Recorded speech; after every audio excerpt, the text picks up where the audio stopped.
Welcome back to your own YouTube channel H for Hindi 1 to 1। आज हम tenses cover करेंगे और वो भी बेसिक आर्ट स्टेटमेंट्स के साथ। तो कैसे होता है इनका ट्रांसलेशन, आइए वो देखते हैं। हर एक जो स्टेटमेंट है वो किसी न किसी एक टेंस को कवर करता है। तो करते हैं शुरुआत। मैंने यहाँ पर एक कैरेक्टर लिया है राज, जो हर सुबह 6 बजे उठता है। तो राज के लिए तो ऑब्वियसली आप राज एज इट इज लिखेंगे, प्रॉपर नाउन है, इसमें कोई चेंज की गुंजाइश है नहीं। सो राज उठता है और वो भी हर सुबह। तो देखिए एक पैटर्न फॉलो हो रहा है। जब कभी भी एक पैटर्न की बात करें जो रिपीटेडली होता रहता है तो उस केस में आप सिंपल प्रेजेंट का इस्तेमाल करते हैं। तो यहाँ पर उठने के लिए मैं वेकअप का इस्तेमाल करता हूँ और ऑब्वियसली यहाँ पर सिंगुलर वर्ब है, सॉरी सब्जेक्ट है हमारा, तो वर्ब भी हमारा सिंगुलर होना चाहिए। राज वेक्स अप, राज उठता है हर सुबह 6 बजे। तो इसको दो तरीके से आप ट्रांसलेट कर सकते हैं। या तो आप कह सकते हैं राज वेक्स अप एट 6 AM, 6 बजे के लिए। और हर सुबह के लिए आप कहेंगे एवरी मॉर्निंग। एक तो ये तरीका हो गया। आप चाहें तो इसके बदले ये भी कह सकते हैं that Raj wakes up at 6 o'clock in the morning. और फिर हर सुबह के लिए मैंने यहाँ पर इन द मॉर्निंग एवरी डे का इस्तेमाल किया। सो ये दोनों ही एग्जैक्ट जो हमारा स्टेटमेंट है कि राज हर सुबह 6 बजे उठता है, उसी को ट्रांसलेट करता है। पहला स्टेटमेंट कहने की ये कोशिश कर रहा है बहुत ही कंसाइज वे में कि Raj wakes up at 6 AM in the morning, sorry every morning. और दूसरा वाला जो है वो ये है कि 6 बजे सुबह में हर रोज उठ जाता है। तो मीनिंग एक ही है। पहला वाला ज्यादा कंसाइज है तो आप उसका इस्तेमाल करिए। दूसरा वाला आता है, फिर दूसरा स्टेटमेंट आता है, वह अपने दांत ब्रश करता है और फिर अपने छोटे भाई को उठाता है। देखिए कैजुअली बात करते हुए हम अक्सर बोल देते हैं कि ब्रश कर लो, और सामने वाला समझ भी जाता है कि आप दांतों की बात कर रहे हैं। लेकिन यहाँ पर जब आप इंग्लिश की बात करेंगे तो वहां पर टीथ का इस्तेमाल करना जरूरी हो जाएगा ट्रांसलेट करते हुए। सो ही, वह ब्रश करता है, ब्रशेस अपने दांत। सो ही के लिए जो पोजेसिव फॉर्म है वो है हिज। ही ब्रशेस हिज। दांत के लिए आप टीथ का इस्तेमाल करते हैं। कोई एक दांत तो ब्रश करता है नहीं। बेशक हिंदी में सुनने में लगेगा आपको कि एक दांत की बात हो रही है, लेकिन कोई नहीं करता ऐसा। तो इस वजह से ही ब्रशेस हिज टीथ, टूथ का जो प्लूरल है वो टीथ होता है। और फिर एंड देन अपने छोटे भाई को उठाता है। तो इसको फिर से दो तरीके से आप बना सकते हैं। या तो आप कह सकते हैं and then wakes up his, अपने के लिए हिज, छोटे भाई के लिए आप यंगर, और भाई के लिए ब्रदर का इस्तेमाल करेंगे। He brushes his teeth and then wakes up his younger brother. एक दूसरा तरीका ये हो सकता है कि आप वेक्स कर दीजिए यहाँ पे and then wakes his younger brother, और उसके बाद आप लगा दीजिए। दोनों ही सही है और दोनों का मतलब भी सेम ही होता है। सो एक बार फिर से, वो अपने दांत ब्रश करता है और फिर अपने छोटे भाई को उठाता है, brushes his teeth and then wakes his younger brother up. उसके बाद वह दोनों के लिए चाय बनाता है, सॉरी इसके बाद। तो आफ्टर दैट वह दोनों के लिए चाय बनाता है। ही मेक्स टी, वह बनाता है, ही मेक्स क्या बनाता है, चाय, सो टी दोनों के लिए। फॉर बोथ, यहाँ लेकिन अगर आप रुकेंगे तो फिर ऐसा लगेगा किसी और की बात हो रही है, लेकिन यहाँ पर जिन दोनों लोगों का शुरुआत में कॉन्टेक्स्ट में बता दिया गया है, जिन दोनों लोगों की बात हो रही है, राज और उसके भाई की, तो यहाँ उन्हीं की बात हो रही है, तो इस वजह से both of them. After that he makes T for both of them, इसके बाद वह दोनों के लिए चाय बनाता है। अभी वह किताब पढ़ रहा है और उसका भाई स्कूल का होमवर्क कर रहा है। देखिए अभी तक हम यहाँ पर तीनों ही स्टेटमेंट्स में सिंपल प्रेजेंट का इस्तेमाल कर रहे थे। अब यहाँ पर कंटिन्यूअस टेंस का इस्तेमाल हो गया कि अभी वह किताब पढ़ रहा है, एट द मोमेंट कोई एक एक्शन हो रहा है। तो इस वजह से हम कहेंगे, हम यहाँ पर जो पास्ट सॉरी प्रेजेंट कंटिन्यूअस है उसका इस्तेमाल करेंगे। अभी के लिए आप राइट नाउ का इस्तेमाल कर सकते हैं। राइट नाउ वह के लिए आप ही का इस्तेमाल करेंगे, लेकिन यहाँ पर राइट नाउ एक एडवर्ब के तौर पे काम कर रहा है, तो इस वजह से इसके पहले एक कॉमा लगाना जरूरी है। सॉरी इसके बाद, राइट नाउ के बाद। सो राइट नाउ कॉमा ही और पढ़ रहा है, सो ही इज। और किताब पढ़ने के लिए आप कहेंगे रीडिंग, आईएनजी आएगा। इसके बाद तो आपको पता ही है, अगर ही इज हो गया और कंटिन्यूअस फॉर्म का सेंटेंस है तो फिर इज एम आर और फिर जो भी वर्ब रहेगा उसका ING form. So he is reading. और किताब, तो बेशक हिंदी में आप यहाँ पर एक किताब पढ़ रहा है नहीं कहते हैं, लेकिन इंग्लिश में किताब एक कॉमन नाउन है, तो इस वजह से ही इज रीडिंग अ बुक। और इसका भाई स्कूल का होमवर्क कर रहा है। तो देखिए, ये अपने आप में कंप्लीट थॉट है, तो इसके बाद एक कॉमा लगना जरूरी है, और फैन बॉयज रूल यहाँ पर एप्लीकेबल हो जाएगा। एंड के पहले एक कॉमा लग गया। उसका भाई स्कूल का होमवर्क कर रहा है, तो उसका के लिए आप, उसका भाई के लिए आप हिज ब्रदर, जो हमने पहले भी डिस्कस किया है, हिज ब्रदर स्कूल का होम सॉरी स्कूल का होमवर्क कर रहा है। फिर से कंटिन्यूस टेंस है ये, तो इज डूइंग और कर रहा है स्कूल का होमवर्क, तो इसके लिए आप कहेंगे हिज स्कूल वर्क। अभी वो किताब पढ़ रहा है, उसका भाई स्कूल का होमवर्क कर रहा है। Right now he is reading a book and his brother is doing his school homework. फिर आता है कल शाम को अच्छा ये देखिए, अब हम पास्ट में चले गए।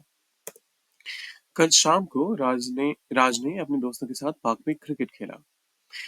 कल शाम, देखिए कल रात की अगर बात होती तो आप कहते लास्ट नाइट, लेकिन कल शाम के लिए आप आराम से यहाँ पर येस्टरडे इवनिंग का इस्तेमाल कर सकते हैं।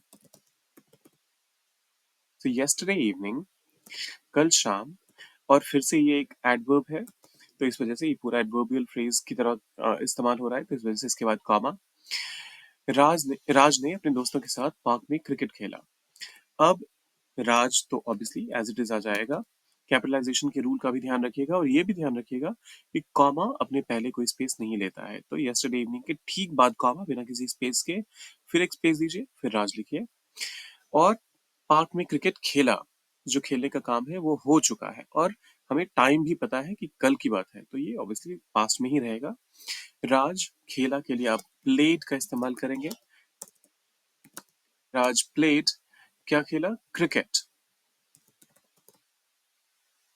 आज प्लेड क्रिकेट, किनके साथ? अपने दोस्तों के साथ। So with his friends. और कहाँ खेला? पार्क में।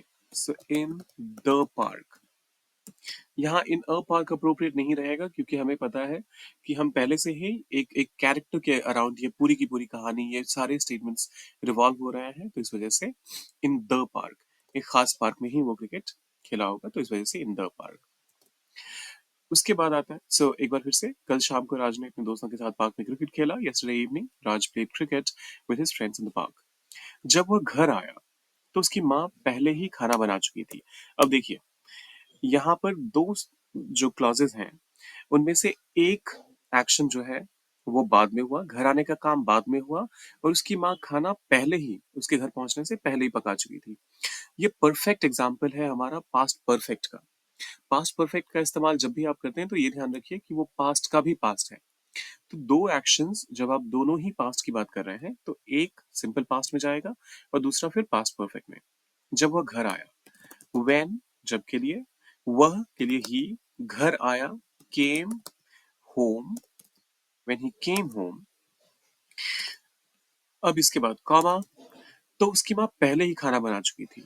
तो यहाँ तो को आपको ट्रांसलेट नहीं करना है, आप तो को छोड़ देंगे तब भी कोई आपको फर्क नहीं पड़ेगा, और सेंटेंस का मीनिंग और मैसेज एक बिल्कुल यूनिफॉर्म रहने वाला है। तो उसकी माँ, हिज मदर, पहले ही खाना बना चुकी थी। अब पहले के लिए आप ऑलरेडी का इस्तेमाल करेंगे। हिज मदर ऑलरेडी, ऑब्वियसली वो अटपटा लग रहा है, सो हिज मदर, और खाना बना चुकी थी तो हैड कुक्ड। यही मैं कह रहा था आपसे। व्हेन ही केम होम, ये एक्शन बाद में आया तो हमने इसके साथ सिंपल प्रेजेंट का इस्तेमाल किया। तो उसकी माँ पहले ही खाना बना चुकी थी, ये एक्शन घर आने से पहले हो चुका था, राज के घर आने से पहले हो चुका था, तो यहाँ पर हम पास्ट परफेक्ट का इस्तेमाल कर रहे हैं। So his mother had cooked, खाना बनाने के लिए आप कुक का इस्तेमाल करते हैं, और फूड, और his mother had cooked food already, या फिर आप चाहें तो हैड के बाद ऑलरेडी का इस्तेमाल कर सकते हैं। आप चाहें तो हैड ऑलरेडी कुक्ड फूड भी कह सकते हैं, दोनों का मीनिंग सेम रहेगा और एडवर्ब की ये दोनों ही प्लेसमेंट्स बिल्कुल अप्रोप्रिएट है, इसमें कोई प्रॉब्लम नहीं है। एक बार फिर से, जब वह घर आया तो उसकी माँ पहले ही खाना बना चुकी थी। When he came home, his mother had already cooked food. अगले हफ्ते राम अपने दोस्तों के साथ ट्रिप पर जाएगा। अगले हफ्ते के लिए आप हमेशा नेक्स्ट वीक कहते हैं। तो नेक्स्ट वीक और फिर से टाइम से रिलेटेड एडवर्ब है, एडवर्बियल फ्रेज है यहाँ पर ये, तो इस वजह से इसके बाद एक कॉमा आना जरूरी है। सो नेक्स्ट वीक राम अपने दोस्तों के साथ ट्रिप पर जाएगा। तो देखिए नेक्स्ट वीक तो वैसे भी आपको हिंट दे रहा है कि फ्यूचर की बात हो रही है और आपको यहाँ पर फ्यूचर टेंस का ही इस्तेमाल, और जाएगा तो भविष्य की बात होगी। सो अच्छा, अभी तक राज आ रहा था, यहाँ पर आते आते राम हो गया ये, सॉरी वो ध्यान नहीं रहा मुझे यूनिफॉर्मिटी का, अपॉलॉजीज फॉर दैट। मैं यहाँ पर राम का इस्तेमाल कर लेता हूँ क्योंकि हम अल्टीमेटली कोई एक स्टोरी फॉर्मेट तो है नहीं जहां पर कोई कंफ्यूजन होगा। सो अगले हफ्ते राम, नेक्स्ट वीक राम जाएगा, विल गो। और कहा जाएगा?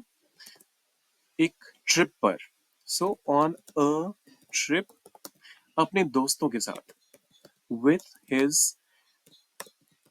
फ्रेंड्स। अगले हफ्ते राम अपने दोस्तों के साथ ट्रिप पर जाएगा। Next week Ram will go on a trip with his friends. उस दौरान उसका छोटा भाई परीक्षा की तैयारी कर रहा होगा।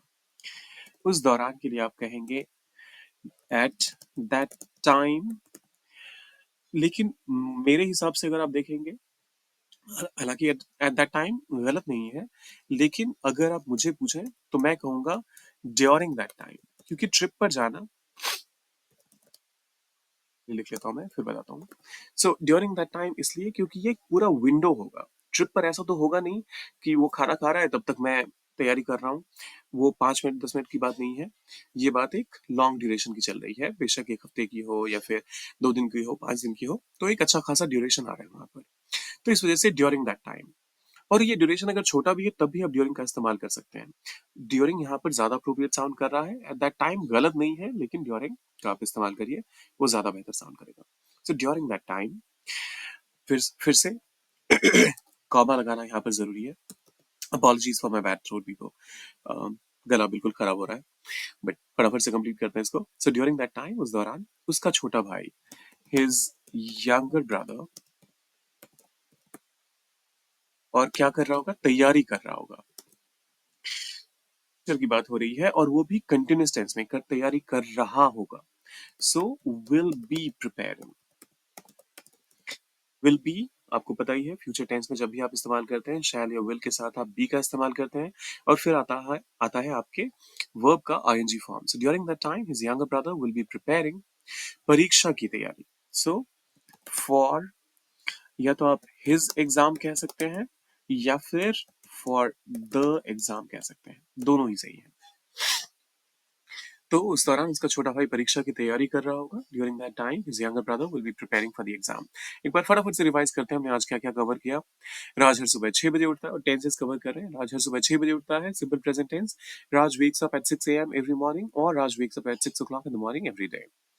फिर आता है सिंपल प्रेजेंट का दूसरा एग्जाम्पल, वह अपने दांत ब्रश करता है फिर अपने छोटे भाई को उठाता है। He brushes his teeth and then wakes his younger brother up. फिर आता है तीसरा एग्जाम्पल और वो भी सिंपल प्रेजेंट का है। After that he makes T for both them, इसके बाद वह दोनों के लिए चाय बनाता है। अब आ गया प्रेजेंट कंटिन्यूअस, अभी वह किताब पढ़ रहा है और उसका भाई स्कूल का होमवर्क कर रहा है। Right now he is reading a book and his mother is doing his, I am sorry, his brother is doing his school homework. फिर आता है कल शाम को राज ने अपने दोस्तों के साथ पार्क में क्रिकेट खेला। Yesterday evening, Raj played cricket with his friends in the park. ये था हमारा पास्ट सिंपल का स्टेटमेंट या फिर सिंपल पास्ट का स्टेटमेंट। फिर आता है पास्ट परफेक्ट और पास्ट सिंपल का कॉम्बिनेशन।